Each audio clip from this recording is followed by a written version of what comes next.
Hailing frequencies open, and welcome to Star Trek Discoverage, the live podcast that boldly goes into excruciating detail about this week's episode of Star Trek Prodigy.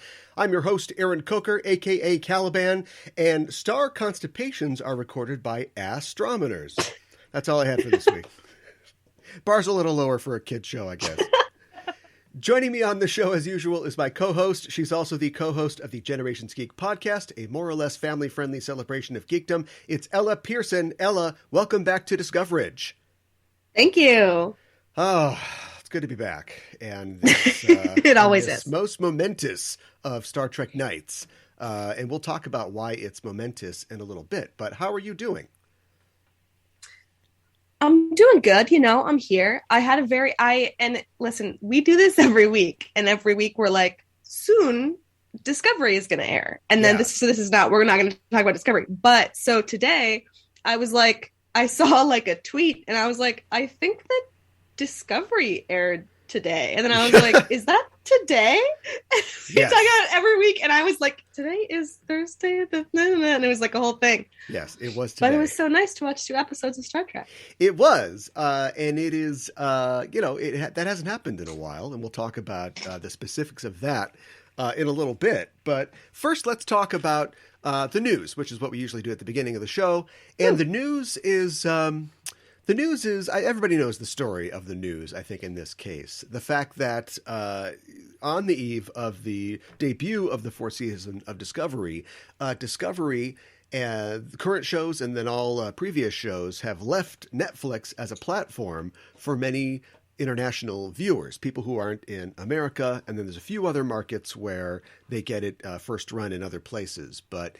and this was pretty unexpected. I mean, I guess we should have expected it. I think that if you had been keeping track of the kind of deal of distribution between Paramount and Netflix, we have Discovery because of Netflix. They helped pay for it, and that was part of the international distribution deal. But nobody's really expecting it to be so abrupt, especially when... they sent their actors out to promotions and go to cons and talk about this thing in some of these markets and territories where they will not have the show now. And so everybody's a little surprised that this happened so soon. So here's the thing. No tea, no shade, but part of, as I always brag about, very impressive part of my degree was media studies. This is very impressive. It's crazy. We know. Yeah, we're all impressed. But I think it's so interesting watching these new streaming services,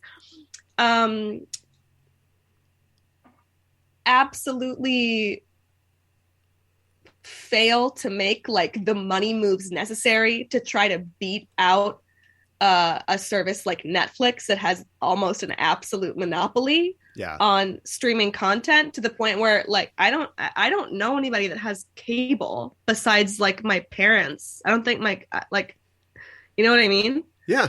And so for Paramount Plus is a very new streaming service. They just had the rebranding. For them to be like, actually, never mind, is just I'm very surprised. And it's intriguing, but I also feel bad for the international fans. Yeah. I don't know. Yeah, the timing is really bad, obviously. And we have a lot of international viewers who are frustrated because they're not going to be able to see it right away. And, this was we were always heading in this direction. I mean, this has always been the goal of Paramount and Viacom in setting up a service like Paramount Plus. It's just... The timing's real bad. They couldn't have figured out whatever deal the deal was going to be months before this, or just kept it going until Discovery had run, its first season. Having it happen so quickly, and I saw somewhere online somebody was talking about the fact that it happened so quickly, so close to this threshold of. Don't say threshold, it's a Star Trek show, of the release of Discovery Season 4 is that, like, there was probably negotiations going on, like, right up till, the midnight hour, the last second. Yeah. And somebody balked, and we went, okay, well, then there's going to be no Discovery. And the thing is that it's not like, it was always planned to step down into this new reality where it would just be on Paramount. So this isn't a lesson that anybody can learn. It isn't like...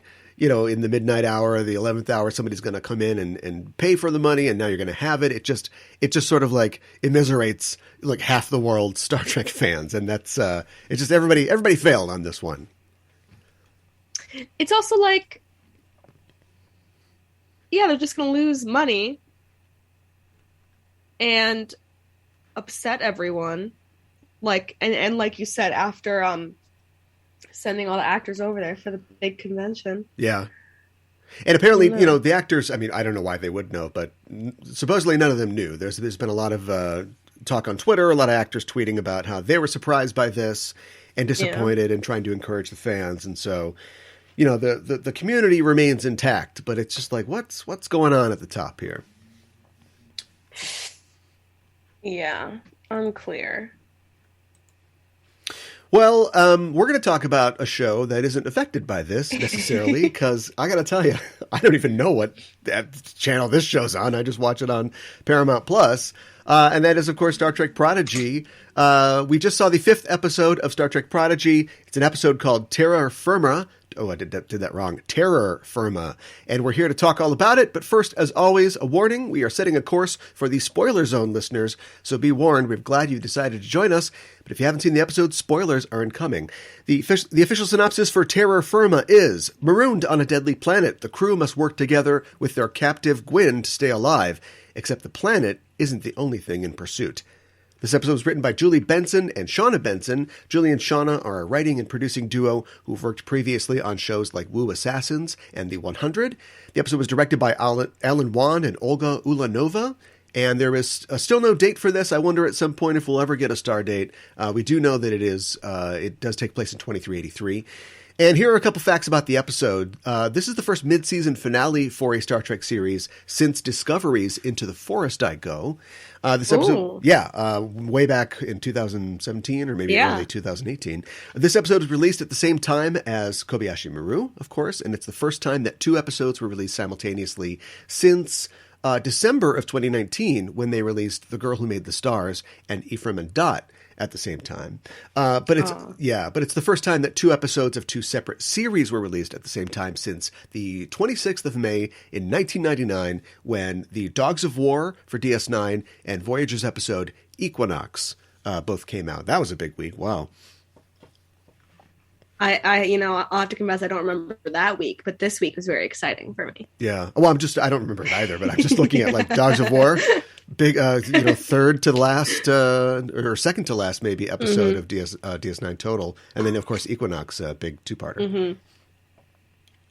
So yeah, it's a big, and do you think we'll get like 3 Star Trek episodes in 1 week? Well, I don't know. We were sort of speculating last week about that. Lots of shows on the pipeline. If there will be some kind of convergence, where like 3 or 4 episodes come out all at the same time. And then, of course, who knows where it's playing in syndication as well. So, you can just swing a dead cat, no offense to Grudge, and definitely hit some Star Trek wherever you are. What did you think about this episode, Terra Firma? I actually really liked it. I enjoyed it, I think, more than I have the other episodes. Yeah. The other Prodigy episodes so far. Yeah. Yeah, I thought it was really solid, and I don't mean that like, oh, it's solid, I have nothing better to say. It came off of last week. There's a big cliffhanger last week, and we set up a lot of interesting kind of looks at our characters and their motivations and their psychology. And this one is a little more action focused and action driven, but still, very affecting. And we see our diviner, shows up in the flesh this time and sets up a similar situation with Gwen, and we have this really just like tense emotional moment between them. Which goes a long way towards kind of motivating her to be like, I think this is probably the right team. The Protostar's the right team to be on. Yeah, I love that when it was like, I didn't guess at all that the ship was like part of the planet's like trickery. And so he was like, it's not real. I was like, oh my God. That was a great twist. I had my suspicions when he was sort of walking unmolested up to the ship. I'm like, wait a minute, this is an illusion planet. But yeah, they did that really well. I should just mention real quick, R.I.P. the Runaway, 1 day to 1.5 days. Hopefully they can re-replicate a new Runaway, but that's gone. Big reveal about the engine.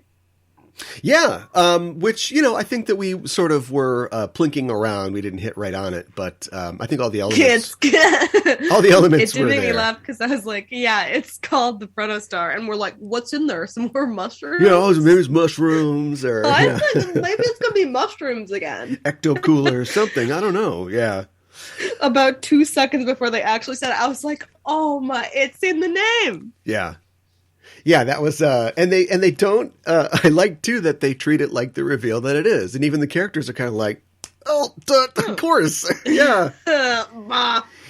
It's interesting because, Protostar is a real thing. It is, a star essentially. And it reminds me of the Romulans and how they, at least at the time of TNG, are using singularity drives, which is sort of like harnessing a black hole to create energy. So that's dismissed by Geordi and Federation engineers as like being unsafe. I wonder what's special about this protostar that this is an effective means of hyper propulsion. They go to proto warp. I think it implies like proto warp, like how they say that only good characters will use Apple products in movies. Okay, yeah. It's the same thing. It's like if you have a Protostar engine, right. You're the good guys. That's okay. Yeah, the other one is they're like doing Linux or something like that. We don't want that. Yeah, exactly. No. What? Android? Nah, get yeah.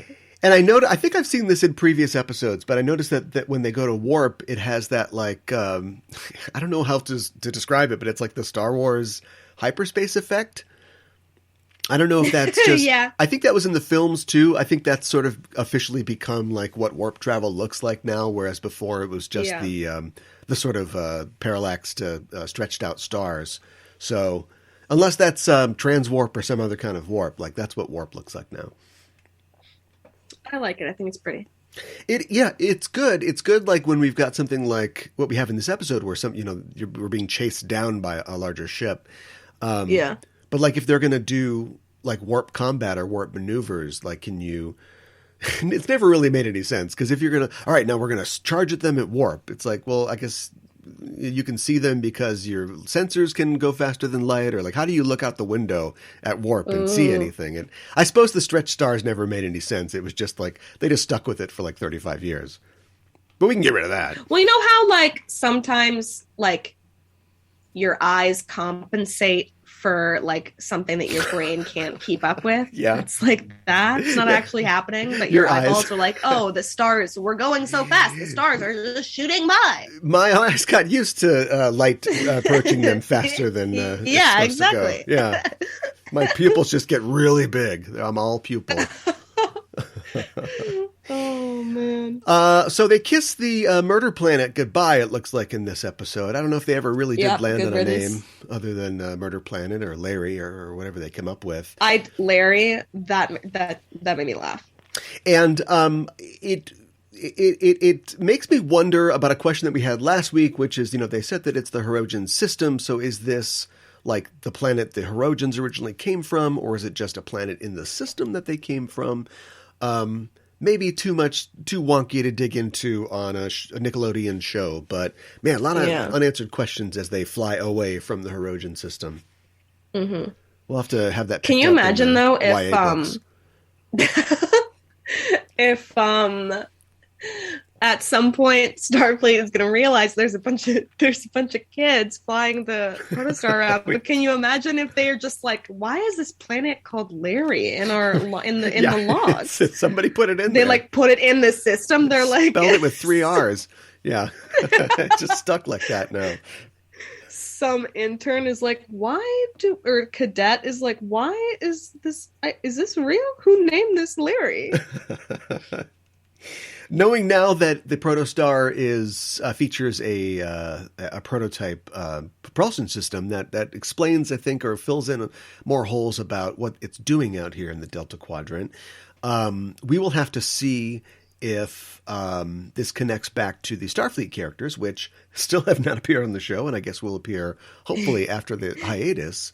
Do you think this is some kind of engine test or a test drive sort of thing, trying to replicate, the transwarp Borg abilities to deeper space exploration? Is Chakotay just looking at a Google Maps back at base, like, the things, I don't know where it is? It's gone. I don't know. I mean, it's got to be. I mean, you can only be so satisfied with normal warp speed for a certain amount of time. You know what I mean? Right. Like, somebody had to Wright brothers the warp drive. Like, speed of light was not fast enough. Right. I have to go faster. Play some Steppenwolf and get out there. Try this thing out. I wonder if maybe they'll just let the show settle for a while. But I wonder if on Discovery, we'll get, because just spoilers, or not really spoilers, just mentioning what happened in Discovery. They're talking about propulsion systems, and they're like, we're working on an upgraded spore drive, and we've got trans this and warp that, and I wonder if they'll mention like, our proto drives are offline, or we'll see that show up in the future of Discovery. Or maybe it's I'm a glad dead you brought end. that up because, well, I didn't want to say anything because I was like, how separate are we going to keep the Prodigy and the Disco shows tonight? But I was like, it's interesting. They mentioned working on these new, new propulsion systems, whatever. Yeah. The same, and the episodes air on the same night for the first time since 1999. Hey Siri, play Prince. Right. Or no? Yeah. Yeah, probably not a coincidence, I suppose. I hope not.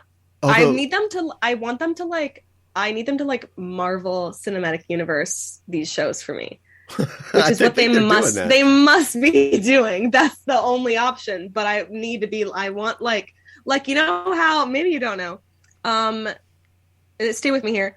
The Taylor Swift album came out last week. Oh my God. Okay. But then I go on TikTok, right? And it'll be like these insane theories and Taylor Swift has enjoyed a little sneaky whatever hint here and there for fans, but they'll be like, I saw the letter A. This frosting on the cake kind of looks like the letter A, and I saw a letter A in the SNL skit, and that means that the next album is gonna be Speak Now or whatever. And I'm like, what are we doing? And that is the level of tinfoil hat theories that I need them to give us for us to talk about on this show. I have to say that I don't know a lot about Taylor Swift fandom, but I know enough to know that like she does that a lot for her releases and for her albums, right? Like it's almost like you can enjoy her music, but it's like an ARG that you kind of play as well to be a Taylor fan. There's always things in her videos, or she's her Umberto Eco is like her collaborator. Well, and I'm a semi-recent like Swiftie, and so I don't know all of the tea, but she's a fan of the Easter eggs, and she'll make it complicated. And that's so what I need is for Star Trek to get up to Taylor Swift's level. That's what I'm saying. The next Star Trek show, I want to see Taylor's version in parentheses after the title. You're right, Taylor's version, yeah. Protostar, Taylor's version. As it should be. I liked seeing Janeway in action again tonight, and I also like the fact that, I mean, she's a hologram. She is comfortable with the fact that she's a hologram, and she's aware that there is a real Janeway. But I like the fact that one of the core pillars of her programming is like, all right, now what would the real Janeway do in this situation? It's I like the idea that maybe we don't know if we'll get character development out of this character or if she's a static computer program. I would hope so, but I like that she's aspirational, and I love that the result, the solution that she comes up with is she'd clean house. So she's gonna get out there. So ominous. Yeah. Like, I feel like I wish, if this is a kid's show, but I wish that there were like intruders, alien intruders. Like, I wish the planet had made it into the ship, and she'd be like, clean house, and then just just appear cut behind all life them. support, like shoot the oxygen out of the ship, Right. just kill everything. I'm cleaning house. Hey, there's plenty of episodes left, so I'm sure we'll see that in the future. Fun little Easter egg. Speaking of Easter eggs, there's a Klingon ship that's crashed on this planet. So apparently it has been victimizing other ships and races that come by. It's interesting that there is a Klingon ship there. Maybe it was a sleeper ship like that we see in Heart of Glory. Ooh. Yeah. So a bunch of ancient Klingons wake up and they're like, what? I don't understand. What's Kalis? It's Kalis, everybody. I feel like Klingons... I'm surprised that the planet took them out, because you'd think that Klingons land on like a nightmare planet or whatever, and they'd just be like, our time has come. Yeah. I will destroy you, Yeah. It's interesting, too, that their gach rations lasted that long. I mean, we don't know how long they've been there, but still good. Freeze-dried gach, that's what you need. Yeah, does it go bad? Is it like a Twinkie? Like, once it dries out, it's just like good forever? The Japanese eat a lot of dried fish. So, like, maybe they're dried and they could be rehydrated. And then the Japanese have these fish flakes called bonito. And when you sprinkle them on something, the steam makes them kind of wiggle. So maybe you can get a thing like that set up. I saw a TikTok about that today. Oh, really? Yeah, maybe you can get that set up for the gach. Honestly. So it seems like they're kind of wriggling around. And they're like, yeah, this is old style. I also think it's interesting that Gwen is apparently familiar with the Klingon. She knows what a mek'leth is, so I don't know if that's part of her education, but we're learning a little bit more there. Yeah, clearly she's had like the 101 class on like not every species, but like, the big ones. She's just locked in her pod with Memory Alpha. Yeah. Yeah, just reading. She's like, okay, I want you to be through the D's by this afternoon. Yeah. We have a couple different sort of connections or character scenes here. Gwen and Rock, I think, are for a lot of people are coming away as a nice pairing. They seem to be getting sort of closer and bonding after the last couple episodes where they're sort of batting it back and forth. And then, I thought that there was a swerve coming, but Dal and Gwen sort of bond in this episode too. And I thought like, oh, she's just stringing him along. She's going to hit him over the head with a rock or something. But they kind of find they find a sort of a note of common ground. I just kind of wish she would. Yeah. Why didn't she? That would be funny. I liked it though. I thought that was sweet. They're looking at the stars and stuff. That was nice. I have in my notes nice moment. Lord of the Rings bit. What was the Lord of the Rings bit? Oh, okay, that's right. They all hid under the log, and then Jimmy Simpson was, looking like a Nazgul coming after him. I didn't notice that at all. You were like Lord of the Rings bit, and I was like, oh my god, he's going to ask me what it was. I don't even know what it was. I gotta remember that. Ask Ella about that. Yeah. Like a pop quiz. Yeah, right. I was like, I don't know. I've got a good one for Discovery, so people should stick around for that. No. Okay, I'll be ready. What else? I liked when the diviner was, he's like, it's not real, which is sort of the opposite of Benny being like, it is real. I like the,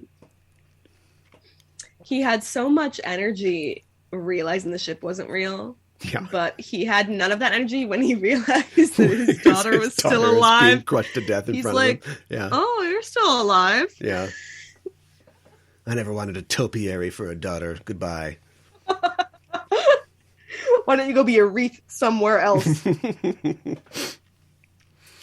All in all, good episode. Not really leaving anything hanging for the hiatus, but definitely promising a lot more action and exploration for when they come back. Yeah, it's kind of too bad that we have to, it's like so odd that we have to wait so long. I guess maybe it's not that long. What is it, 2 months? It's a month and a half. Yeah. It's a little long after airing only 5 episodes. I guarantee you, I'm going to have to read episode synopses when this show comes back, because I'm not going to remember what happened, and I'm not going to think about it until 30 minutes before I plan to watch the episode, and I'm going to have to. That's what I did today with Disco. I was like, what happened last season? Yeah. I'm glad that they had the last time on for Disco, because I needed that a little bit. I was like, I love that show, but I was like, I have no idea what's going on. What happened? And yeah. Sometimes my father, as we know, he's been known to do some Star Trek work, and he'll call me and be like, "Oh, I was researching this Disco thing," and then he just says this like string of sentences, and he could say almost anything, and I'd be like, "I don't know, that sounds like it could have happened on Discovery." Yeah. And he just calls it. He starts going. And I'm like, "Yeah, I don't know, that could have happened," and that's what's going to happen when I have to when I read the episode synopses for Prodigy. I'm gonna be like, "Yeah, that sounds like that happened." Right. Yeah. Murder Planet. Yeah, oh, okay. Yeah. Okay. Murder Planet. Yeah. Okay. Yeah. Right. Okay. All right. Protostar ship's called Protostar. Protostar is the engine. We put a protostar in your protostar so you could protostar while you protostar. Well, anything else you could think of to say about Terror Firma? Not Terra Firma, which was Discovery last year. This is Terror Firma. No. Likes the title, though. That was funny. Yeah, I thought it was cute too. That good. That it was. I'm not sure if it was Rock, but one of the characters is like, "Oh no, they're going to terraform this. It's scary." It's like, no. It's just terraform. Terra. Yeah, you're an alien. It's Latin. Don't worry about it. It's an ancient, long dead by now, long dead. Yeah, for sure. Well, I think that about wraps it up, and we have to wrap it up because we've got somebody else is coming in here. We got to do Discovery in a little bit. We got to pack up. So that is it for this show for this week, and thanks for joining us, listeners. And if you like what you hear on this show, you can follow us on Facebook and Twitter at EISTPOD for updates and to get notified when new episodes of both Enterprising Individuals and Discoverage are released. And you can tweet to us on the show by using the hashtag Discoverage or email us at eistpod@gmail.com. And while you're on the internet, why not head to your listening platform of choice and subscribe to the show feed and give us a rating and review, because it really helps us out. If you want to help the show grow, stop by our Patreon page at patreon.com/EISTpod. And as always, if you like the show, tell a friend. This version of Discoverage will return on January 6th, 2022 for the 6th episode of Star Trek Prodigy. We don't know the name of the episode yet, but we'll be here that Thursday to cover it. We'll be going live once again at 8 p.m. Central, so join us then. You can follow us on Twitter or Facebook at EISTpod to get notified when we're live and broadcasting. In the meantime, check out our main show, Enterprising Individuals, at enterprisingindividuals.com. Every Wednesday on the show, I and a special guest discuss in excruciating detail a selected episode from a Star Trek series. We also have news from the Trek sphere and interviews with special guests. The show is currently on hiatus, but you can listen to all 6 previous seasons. That's 314 episodes on enterprisingindividuals.com or wherever you get your podcasts. In the meantime, why not check out the other Star Trek podcast on our network, Backtrekking, where we look at the real-world inspirations behind your favorite episodes of Trek. On this week's episode, just in time for Thanksgiving, my co-host Gooey Fame and I compare the 1987 John Hughes film Planes, Trains, and Automobiles with the DS9 episode The Ascent. They are both stories of 2 people struggling with travel mishaps and with each other. You can find Backtrekking at Backtrekking on Twitter or wherever you get your podcasts. Ella, thanks as always for joining me to talk about tonight's episode of Prodigy. Remind people where they can find you online. Thank you. Everyone can find my home podcast called Generations Geek anywhere you listen to podcasts and on social media. And my personals are at Gondor Gold. That's great. And I should mention, too, that if you have seen this week's episode of Star Trek Discovery, Kobayashi Maru, and you want to hear us talk about it, we will be back. Stick around. We'll be back at 9 p.m. Central, and we're going to go live and talk about that one, too. Looking forward to talking about that. That is it for us, and thanks for listening. We are signing off. This is Aaron for Ella saying, live long and prosper.